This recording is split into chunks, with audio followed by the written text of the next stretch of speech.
Hello, everyone. We are here in the second day of Poliglotar 2020, and now we have a talk by Magdalena Golden. She will speak about the Polish language. She is my Polish teacher. I'm learning it since last year, and I would like to visit Poland as soon as possible. Okay, so Magdalena, please, you have the floor. Hi, yeah. Okay. Hi, everyone. Yes, as Juliana said, we've been learning Polish together. We've been on this journey now for nearly a year. And I hope that this talk will be of motivation to some of you to embark on that type of journey as well, be it with a teacher or by yourself. I'm going to share my screen. Can I get at least a few people to kind of nod if you see my screen, just to make sure that you can in fact see it? Yes, okay, I see some nods, good. So the title of this talk is I want to learn Polish, where do I start? And I'll first maybe say a little bit about myself, and then I'll explain exactly why this title is the way it is. So yes, about me, as you can see me here with my lovely dog, Luna, and the reason why you see the dog is I like to teach with her. She's my co-teacher sometimes on Instagram. I have a little Instagram account, and we do tiny lessons through Insta stories. But my actual lessons, I do organize them online as well. I teach online, and I teach Polish and English on italki and outside of italki. And I've been a teacher for a number of years now, for about 6 years. And I find that it's a whole different animal to teach English as a foreign language and Polish as a foreign language. So I'll be speaking about teaching Polish now. And one thing I want to say about what this presentation is not, because I've seen, like, during different polyglot gatherings, that there have been presentations on the Polish language. For example, the polyglot gathering itself, 2020, was supposed to take place in Poland, and unfortunately, as we know, due to current circumstances, that was not possible. And so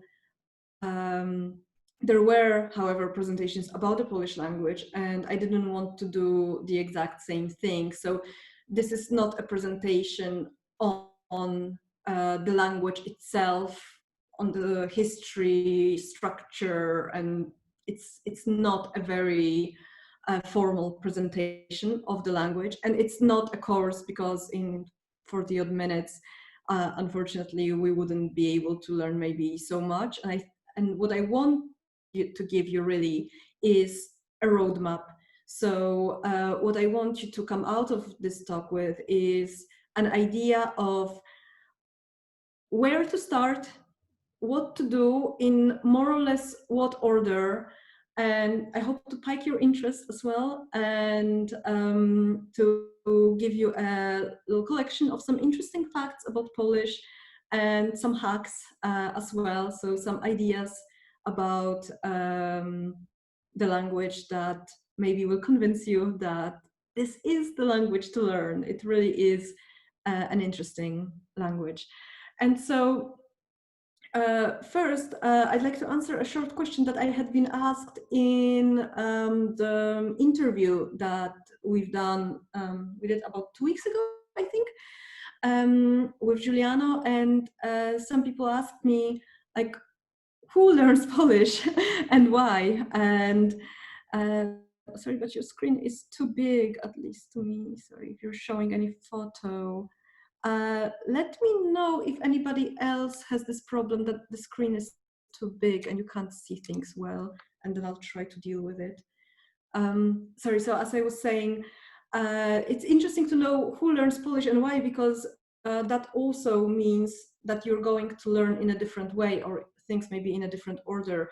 And for you guys, I mean, I guess, yes, most of you are here because you are polyglots and you're interested in languages, and Polish is a fantastic choice for a polyglot, because some people don't want to learn Polish because they say, oh, it's too difficult, why bother? But yeah, you guys were a lot of you probably find this to be the reason to learn Polish because it is so challenging. And I don't want to say that it's, you know, the most difficult language, or it's like an extremely difficult language, because this is what a lot of people, a lot of times we hear about Polish. Because I don't think it's really true. I think sometimes, especially Polish people, like to say that it's such a challenging language to, you know, boost their self-esteem. Like, hey, you know, I speak Polish. What's your superpower? It's, as you will see in this presentation, it's not necessarily this way. So other people who learn Polish are partners of Polish people now with a lot of immigration, especially since Poland entered the EU. We have a lot of mixed couples who, and so the partners want to interact with the family usually of the Polish person, because usually the Polish person who emigrates speaks the language, but the family of the Polish person very often, unfortunately, not. And as a collateral, what Wojtek mentioned before the start of this talk, we have a lot of heritage learners. So people who have roots, Polish roots, but for one reason or another, the family hasn't really taught them the Polish language for a variety of reasons. I was starting to say that. In fact, in my family, some of my family emigrated to Germany, and they didn't teach their children Polish because that was in the 80s, and there was this whole prejudice against immigrants from Poland, that you know, speaking Polish was really not seen in a very positive light. So now a lot of these people who didn't get a chance to learn it, now they're growing up and they are realizing, hey, it will be a good idea to learn. And then obviously we have like a group of people who just come to Poland for jobs to start their lives there. And so obviously they're also learning Polish. Okay, so especially you guys as polyglots, I'm going to assume that most of you here are here because you fall in the first category, into the first category. So you want to learn Polish because, oh, you fall into many categories. Okay, if I understand the hand signals there correctly. So yeah, as polyglots, you probably have already a system of how to approach a language. And maybe those of you who are beginning to become polyglots, so maybe you've learned only one or two languages so far, I think sometimes you can be overly guided by how you learned your first language. And it might not necessarily always be a good idea, because here, for example, is the program of how English is taught to beginner students, and the grammar and the function concepts that are being introduced from here unit 1 of a beginner book to unit 9. So that's like 1 year of learning English nearly all as a second language. And it might seem like a reasonable thing to do, to start with pronouns, with the verb to be, I am, you are, and so on. And then you have possessive adjectives. And then you have, in English, you have the possessive s immediately, a very easy concept in English, but unfortunately not a very easy concept to learn in Polish. Then you also have plurals that are introduced very early on. Again, plurals in Polish are unfortunately relatively hard to learn compared to some other things. So I suggest you don't rely too much on how you learned maybe English or maybe some other language when you are approaching Polish. So a lot of people who want to learn Polish, they start with apps, and like Duolingo and Babbel are some of my favorites. And I like to start when I'm starting a new language, if it's available on Duolingo. I love that. And I like to start with it, but unfortunately you can't always trust them, and maybe in the ordering of material. So here are some screenshots from skill 5 of Duolingo, and we have you have to say how to say a tomato, it's a pomidor, and then suddenly you see that the woman is eating a tomato and the ending changes, but it doesn't change for the word meal. The word meal doesn't get that a ending, and so what's going on? So it's a concept that is relatively complex, and I don't think it should be introduced so early on. And similarly with Babel, this is literally one of their first lessons.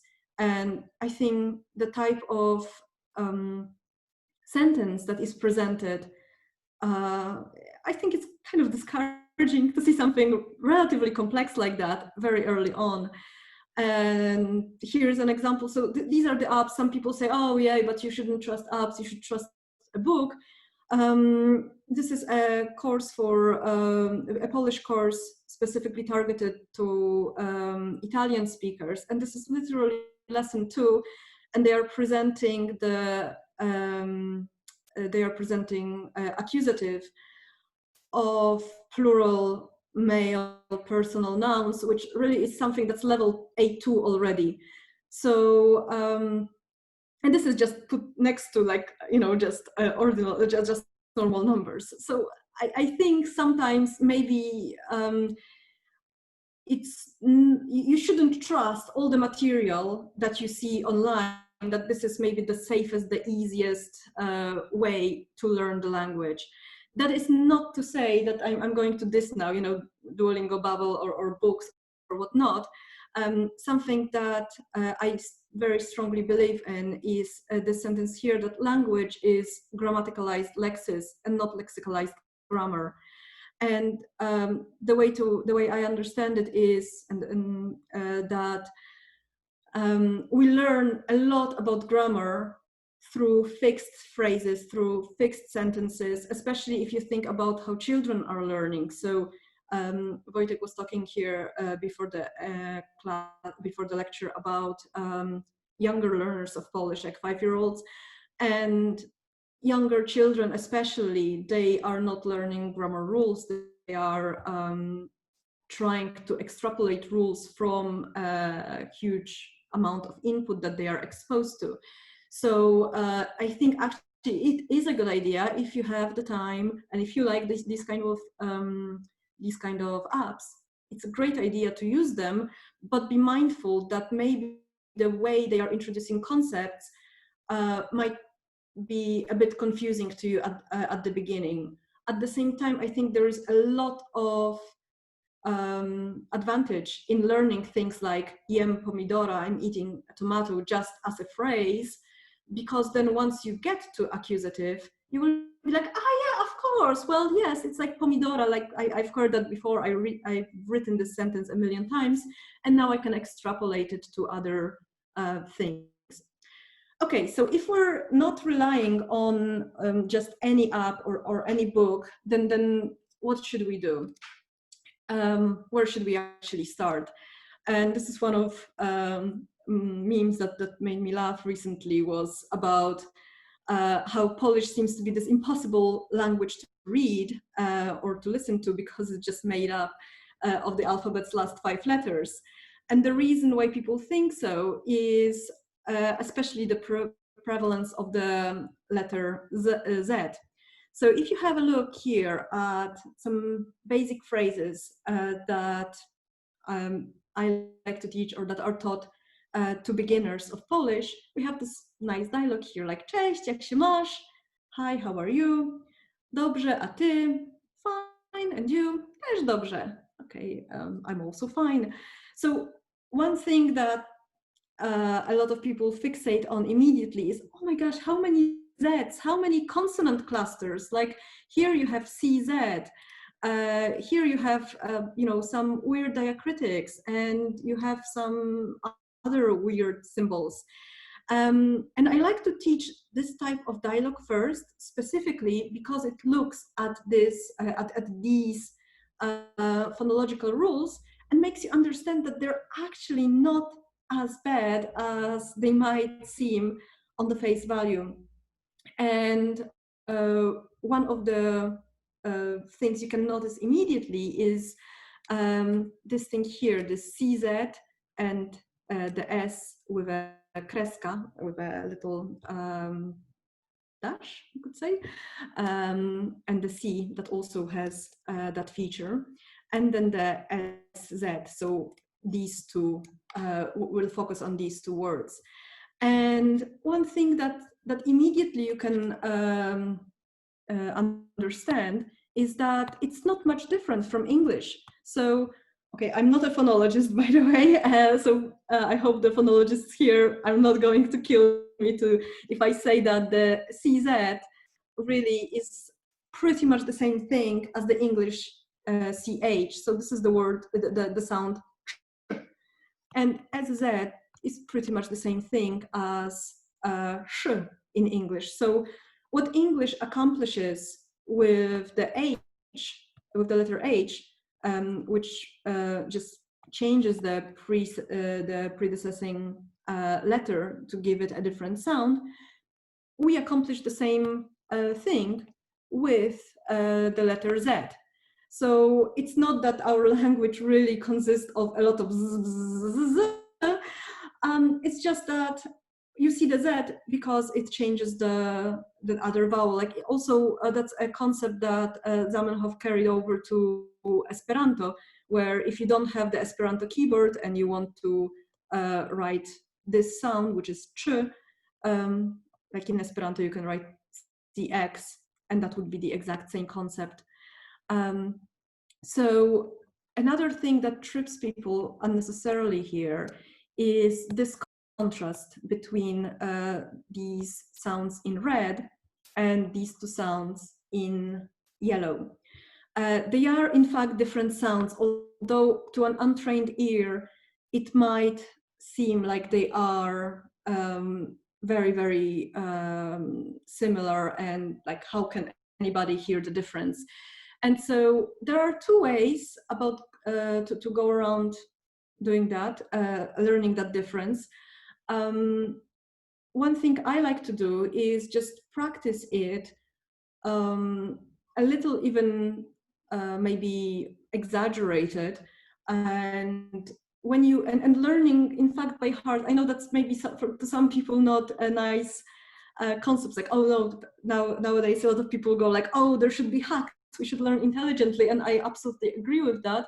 But certain things, if you try to remember certain words like this one, hi, cześć, with this spelling, and you learn a few of those words like that have a similar structure, you will eventually be able to immediately extrapolate to other words that have this similar structure.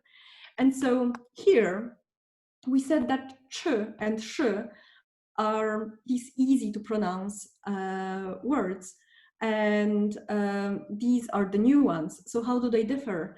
I like to think of the shape of the mouth when I'm teaching these sounds, because ch and sh are kind of closed, right? It's like ch, ch, ch, sh, sh, sh.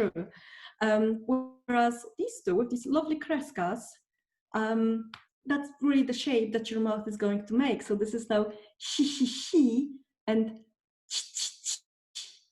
So if you learn to pronounce this contrast, ch, sh, ch, with time, it's going to be more obvious to you when you hear them. So to recap, we have the sh, that's kind of closed, and the he, that's more kind of with your mouth stretched out. And so the same thing works with other combinations, like this RZ, this is R, and one thing that actually that's also very easy in Polish compared to, say, English, is that relative to English, Polish spelling is very regular. Not as regular as in some other languages, but when you see a word, when you see this dialogue, there's really only one way to read it. It's not going to trip you that, oh, this is a new word, I have no idea how to pronounce it, because it's a new word for me. So another reason why I think starting with this kind of basic phrases is a good idea is because it immediately shows you some grammatical structures that are going to be very useful very quickly. And that is here the verb to have. Jak się masz, like how are you, meaning like literally how are you having yourself maybe. And then this and you, a ty, that's another interesting concept. I said here at the beginning that my Instagram handle is Polyglotka EPS, PS being my dog. And I used E as an and, whereas here I have a dialogue where and is a, and that's because in Polish we have two words for and. E when we have like a congruent list. You are nice and beautiful and intelligent and interesting. And we have a, which is used for contrast. You are nice and I am not nice. I don't know. You are intelligent and I am stupid. So here, if you have like, hey, how are you? Okay, I'm fine. And you, like by contrast, how are you doing? So that's your one piece of information that you can immediately learn about Polish. And so we've learned a little bit of phonology. We've seen a few basic phrases. What do we do next? One of the obvious things to learn next are numerals. And here, one more hack. Do not go up to 10, okay, when you're starting with your numbers. This is like one of the most common mistakes, I think, for people, is that they learn numbers 1 to 10 because that seems like the logical thing to do. In fact, I'd say in Polish, learn up to 9. And I'm not going to tell you what number 10 looks like specifically for this reason. It's just relatively confusing with number 9. And there has been a lot of research done into grouping things for learning. And one of the prevalent theories is that you should learn semantic groups. So if you're learning, say, about clothes, you should learn different types of clothes. You shouldn't just learn them haphazardly. And that is very true. Except the caveat is you shouldn't also be learning two very, very similar words at the same time within one lesson, because that will lead to confusion. Like, which one was this? Was this one? Was it that one? Yeah. So trust me, stay up to 9. Once you have mastered 1 to 9, then you can learn other numbers. And some people say, well, okay, fine, I need to know the numbers 1, 2, 3, 4, 5, 6, 7, 8, 9, 10. Okay, fine. Do I really need to learn to write them? I mean, they have all these Polish sounds, all these Polish difficult spelling. Over here we have like a DZI. What do I do with this? And in fact, I think that's yet another hack. Actually concentrate on spelling them, because not only will you learn how to pronounce them better, these are fantastic exercises to learn this connection between what is the sound, what is the spelling. And you will see also something else. I said previously that when you see a word, you will know how to say it. Unfortunately, not always it is the case that when you hear the word, you know how to spell it. And an obvious example is here. We have the sound ż, też, dobrze. Okay, again, phonologists, please don't kill me, because this is actually slightly a different sound, but because it's at the end of the word, we're not going to go into too much detail. But on its own, these two sounds, these two combinations are the same sound, the sound ż. And so what learning the numerals is going to help you with is already make you realize that there are some rules to this. And one of the rules is that the sh and ch sounds, the ones with the kreska, when they are at the end of the word or when they are followed by a consonant, they have this beautiful kreska. Whereas when they are before a vowel, it's the exact same sound. Okay, again, disclaimer, not to phonologists, but it is the same sound really, but we spell it as SE. So this is not sie, as some people might want to pronounce it. This is xie, xie. This SI is just one sound. Okay, so we've learned our basic phrases, we've learned our numerals. It might be time to learn some nouns and some adjectives, some actual interesting, useful vocabulary.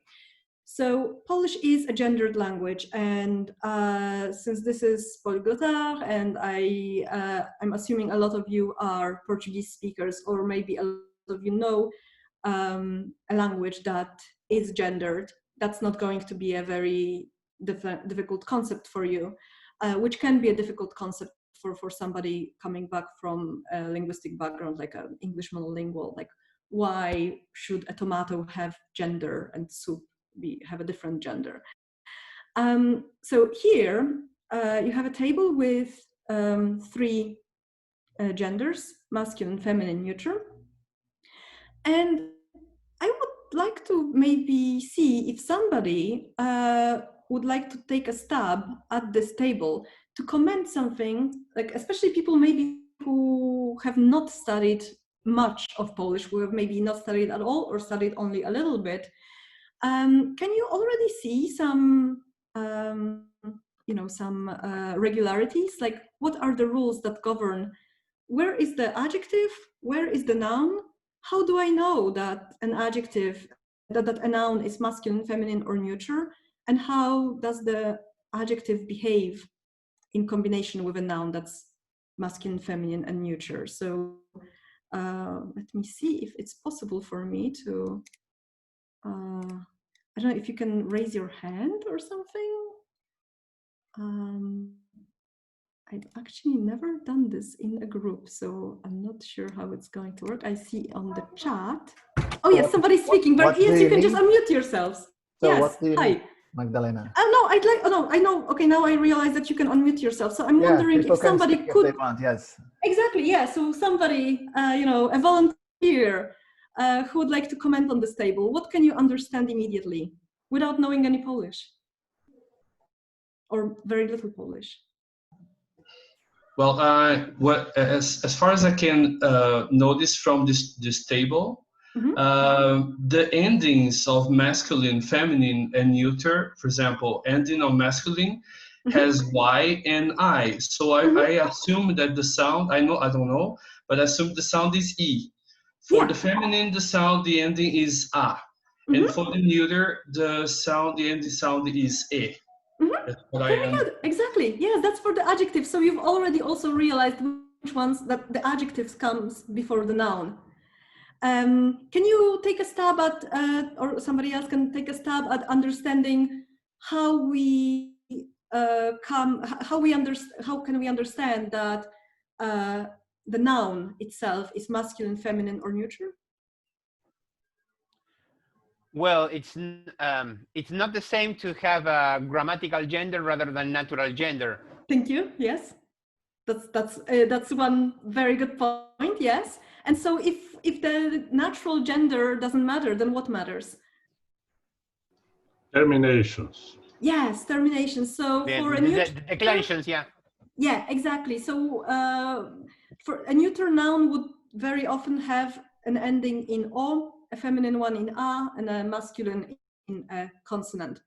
Obviously, we have exceptions. And the neuter endings, also there are a few more. This is just kind of like a general idea, to give you a general idea.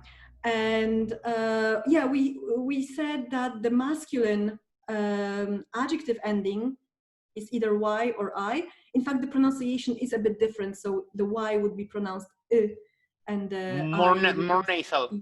Yeah, exactly. So like more like throaty, I would say. And E, yeah, a softer word, a softer sound.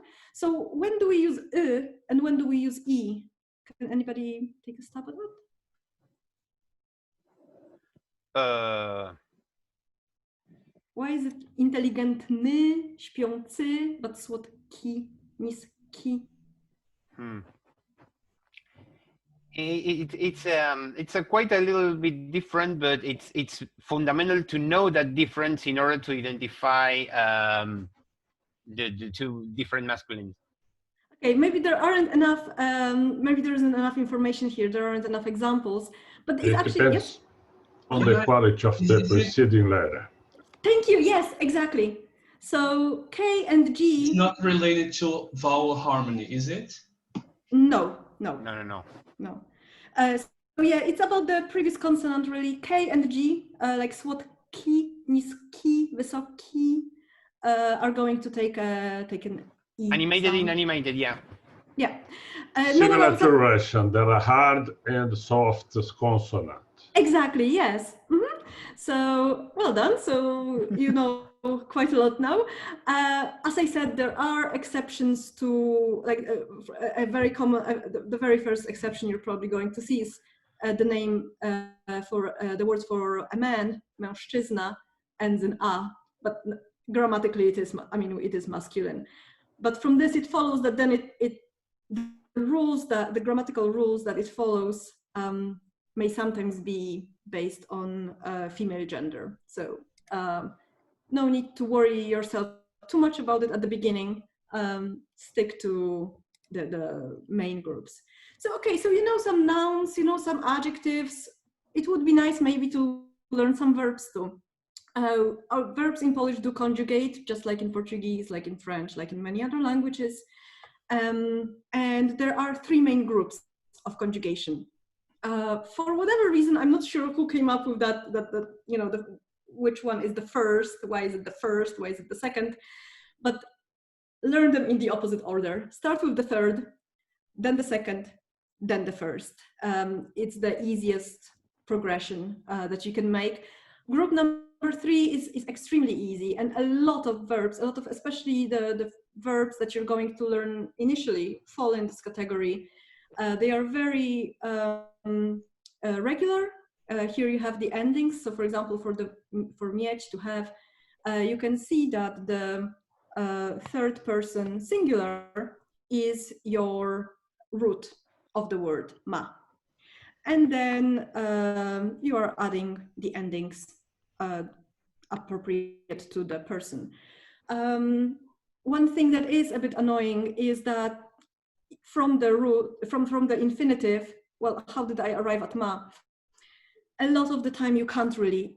Some of the time, yes, you can. And then with many of the first verbs that you're going to learn first, it will be easy, like pamiętać will be just pamięta, to remember, and then it will take the endings, but sometimes not. So that's why, in contrast to, say, Italian, when you have three conjugation groups as well, and they are are, ere, ire, and they refer to the endings of the infinitive form, the Polish conjugation groups are based on the endings of the first and the second person singular.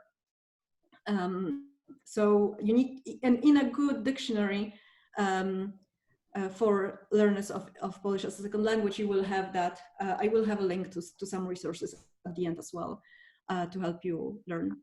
So you'll have that information, which conjugation group it falls into.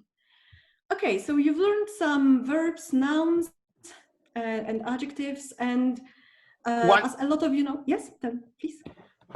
One very important thing very important thing is about that the third person in past is coincide with it's matched with the past participle, and this is a great advantage, a great feature in order to learn in order to learn the language. The third person in past, singular or plural, coincide or match with with the past participle. Yes, so that's one very interesting piece of information. I'm actually not going to go into the past because, yeah, we're already actually Every language has struggling its to keep own up with time. features. Yeah. One thing though I want to Fluvio. mention here, I want to mention is this here, he, she, it. That's how usually we translate this on ona, ono. But this is not exactly the way it works in English, because it in English, it's like an object, right? Like a cup is it, a pencil is it. Whereas in Polish, ono refers to the gender. So for example, a child is it, but a soup is ona, is she, because it ends with a. So that's something to remember. And so yeah, something that scares a lot of people in Polish are noun declensions. We have 7 cases, and a lot of people go like, oh my gosh, 7 cases, I'm not going to learn that. Actually, if you take them step by step, one by one, they're not that bad. And one mistake that you can potentially make, and please don't do it, is don't look up the list of declensions, or how, you know, the list of cases, and go in that order. So nominative would be the first, and then you're learning your genitive. This is how we as Polish people in schools are taught, you know, the table of declensions. This is not the best way to, the best order in which to learn. This is my proposed order. So you start with a nominative, then you go to instrumental, accusative, and so on. And some books disagree, and some programs disagree. As we said before, for example, Duolingo starts with accusative, and there is a very good reason for it. Accusative is much more useful as a case than instrumental. But there is a good reason to learn instrumental. It's the easiest. And it will help you get, like, wrap your head around the idea of learning cases. So, 1 second. Yes, so here you have the endings for the instrumental case. And you can see that for the female endings are always going to be on for the adjective and on for the noun.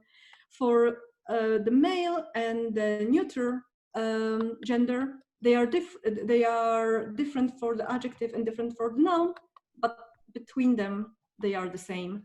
So this is not much information, I think, to store at the beginning as you're learning and learn them in that order. One exception to that is things like how old are you? Some words that are useful to learn out of context. I mean, within context, out of context of the grammatical context. As you can see here, we have question, ile masz lat? How old are you? Literally, how many years do you have? And this person is 27, this one is 23. And so you see that the word years changes. Here you have lat, here you have lata. And in fact, the singular, this is also irregular as a noun. So unfortunately, you need to learn by heart. The individual year is just rok. And then with some numbers, you use lata. And with other numbers, you use lat. Anybody can take a stab at when you're using lata and when you're using lat?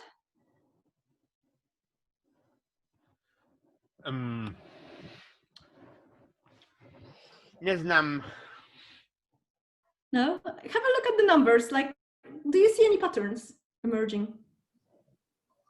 Just a guess. I will take a guess. I Please. believe lata is feminine and latis could be masculine or neutral, maybe. We are talking about one single noun. So the noun, the gender of the noun doesn't change when it changes to plural. It's an innate feature of a noun, so it's not going to change now. Any other guesses? Look at the numbers. Do you see any pattern in the numbers?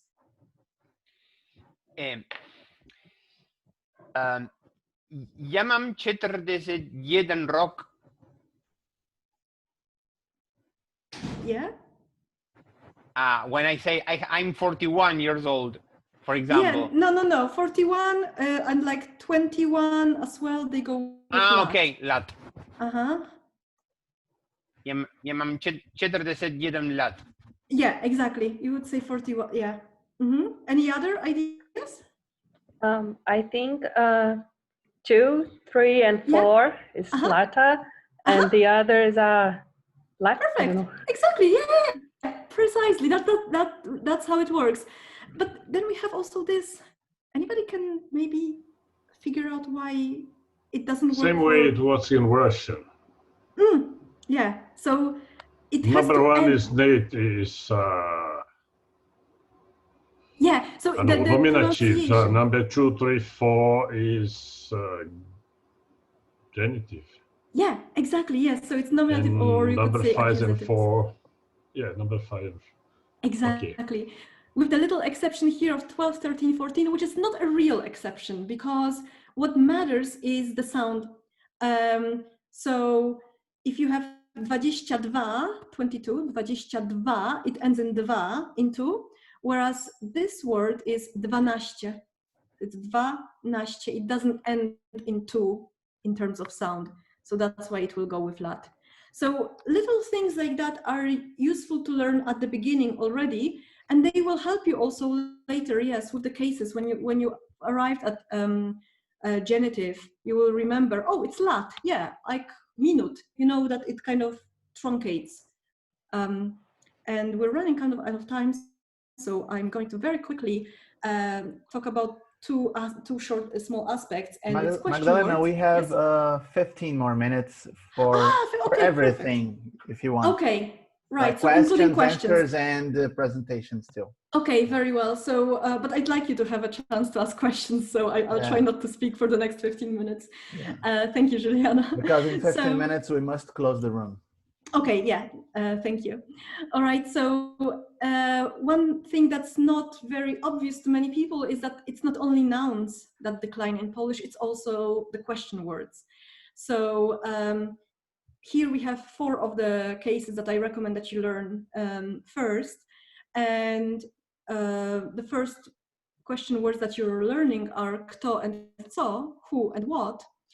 And when you are learning them, one second, I'll just, no, never mind. One thing that when you're learning that might be counterintuitive is when you're asking, who is this? And who do you see? These who's are different because to see somebody takes the accusative, and so you will need a different question word for that. So when you are studying, a lot of the books and apps will give you the questions and will give you exercises for these questions alongside of the case that you're studying. And it can be sometimes confusing also because, as you can see, they can be the same. The question words can be the same for different cases. But there is a good thing. It's not all difficult because the questions often contain an answer, like a offhand answer, especially. So if you have a question like where, gdzie, you can add this beautiful she, and you have your answer like, where is it? Oh, somewhere. Gdzie to jest? Ach, gdzieś. Or who is this? Kto to jest? That's just someone, ktoś. So something that in English is realized often with the some, but sometimes can be more complicated, like whichever here, with ever, realized with ever, in Polish is simply realized with the she in most cases, not in all cases, but in most. And it also changes with the case. So with whom is z, kim, z, with, when it means with, takes the instrumental case. And so this is the instrumental question and the instrumental answer with she. Okay, and really the last thing, the last main thing I want to talk about is the aspect of verbs. So something that is, again, not so common in many other languages. In English, for example, we have when we have different aspects like to do something within a longer amount of time, we have just a separate tense, like let's say past, present continuous or past continuous, and we have ing form. Whereas in Polish, to realize the same idea, we have different words for this. So I recommend that from the very beginning, you learn at least some of these, and here are 5 that I find the most crucial and the easiest to learn at the beginning, that you learn them as pairs. So when you only have present tense, you will only use the imperfective aspect, because the perfective aspect doesn't have a present tense. But at the same time, try to remember the perfective thing. Perfective aspect relates to a finished action, something that has a result, something that is not going to take a lot of time, or something that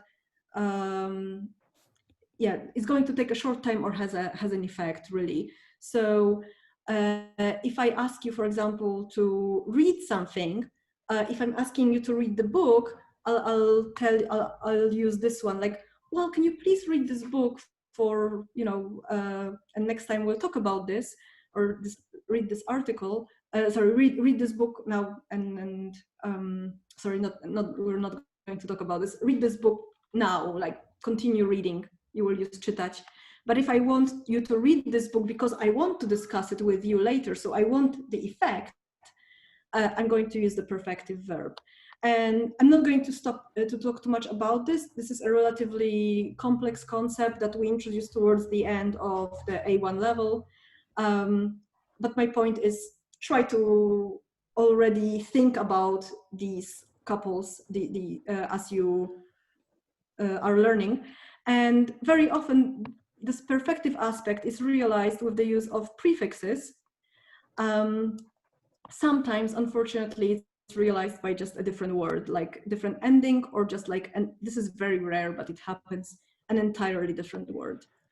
And absolutely last thing I want to mention is that these prefixes thing that Polish is famous for, they don't only relate to the aspect, they can also relate to the meaning of the word. So if you have a word like to go, you can add a prefix to iść. Yes, exactly, thank you. Beautiful pronunciation of the sieci. You can add a prefix, and that's going to change the meaning, or at least how we would translate it into English. So I recommend that with these, which is another point of difficulty, you don't try to so much concentrate, like, oh, what does we do? What does przy do? Like, what's the use? What's the use of this particular prefix? Forget it. Remember think about them as different words. Remember the translation as you would for an entirely different word. And as because they are derivative verbs. Yeah, they are derivative, but they, I don't think at the very beginning it's so useful to concentrate on how exactly the language works in the case. I think you need to build a bit of a bigger vocabulary to see really the patterns, because there are so many patterns that you just need more input. Okay, and so that really concludes my presentation. I have a list of resources here for you that I think, yeah, these two are free courses, free online courses that are alternatives to, the big ones like Duolingo, Babbel, and so on, that are like for many languages. These are specifically for Polish. They were developed, in fact, one was developed, in fact, I think by the Polish government, like I don't want to say something that's not true, but it has sources to, it was developed with government funding. So it's not like an app created by a company. Here, this one is a nice companion to a series of books that I often base my lessons on.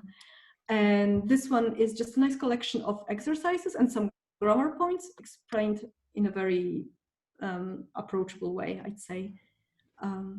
Okay, thank you very much. And then we have 6 minutes for questions. So.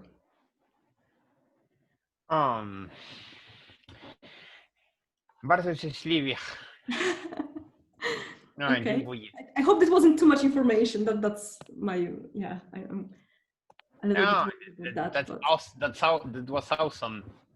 Okay, thank you. Oh, now I see now that I've been so concentrated on speaking that I didn't see the group chat, and I see that some of you were writing, yes, about like how, because for us, nominative is subject, accusative, direct object, and so on. So yes, sorry, I didn't check that as I was speaking. So questions, or shall I assume that everything was just so clear? Well, why do in the Slavic languages to a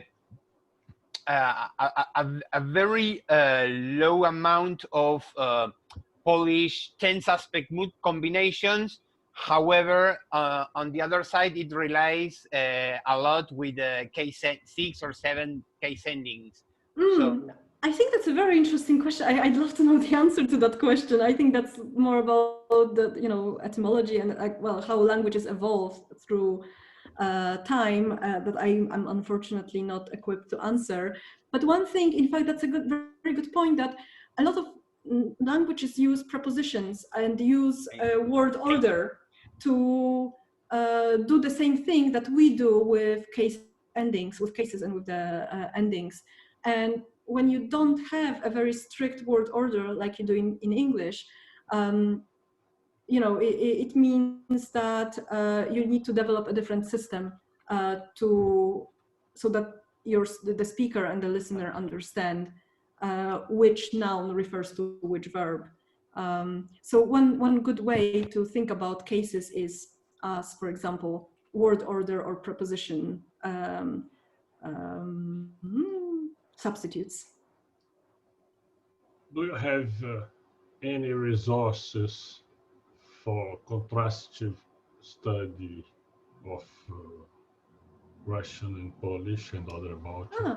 I don't have any resources myself, but I know there are books, textbooks that are aimed at, especially nowadays, Russian and Ukrainian speakers who are learning Polish, because right now, for social reasons, there has been quite a number of people from Ukraine who have immigrated to Poland, and so obviously they are interested in learning the language. So unfortunately, I don't, because I haven't had anybody that would require that of me, so I haven't researched that, but I know they do exist.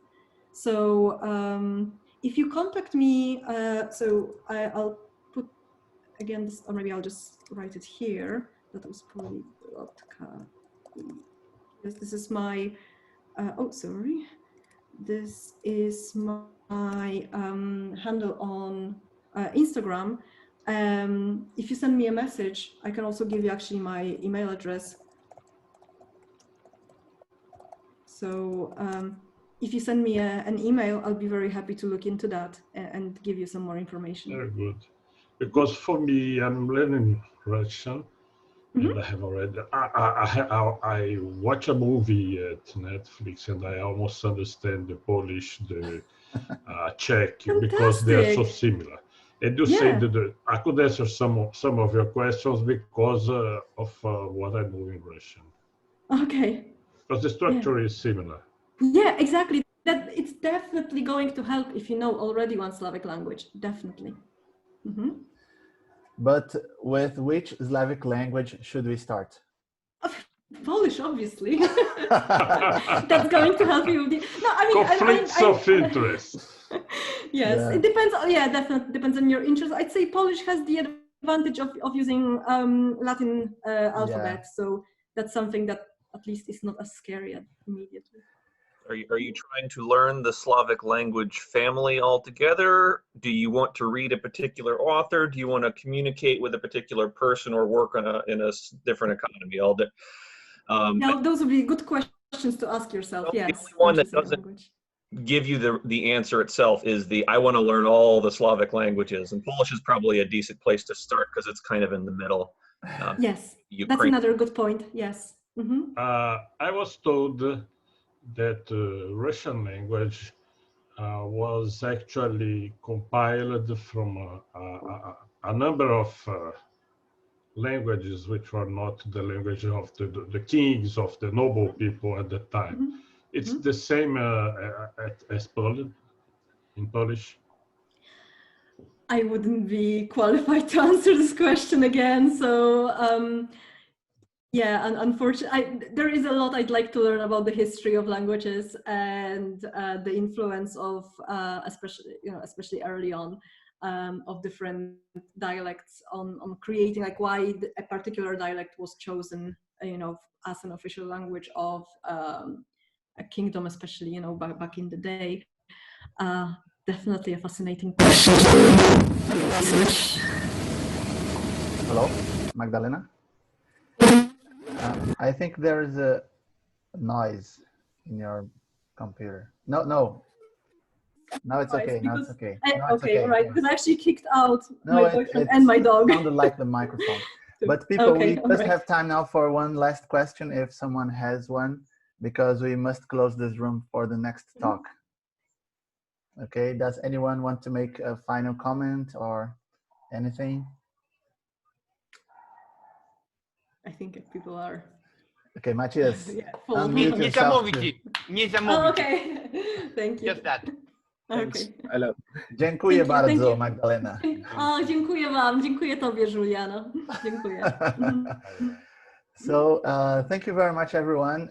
We have another talk in 15 minutes about the comma in Portuguese, how to use it, and yeah, interpret it into English and other languages. So I think it's really interesting though that, I think it's really interesting that we have like this, eagle eye overview of a language, and then we're going to have, talk concentrating on like an extremely specific thing.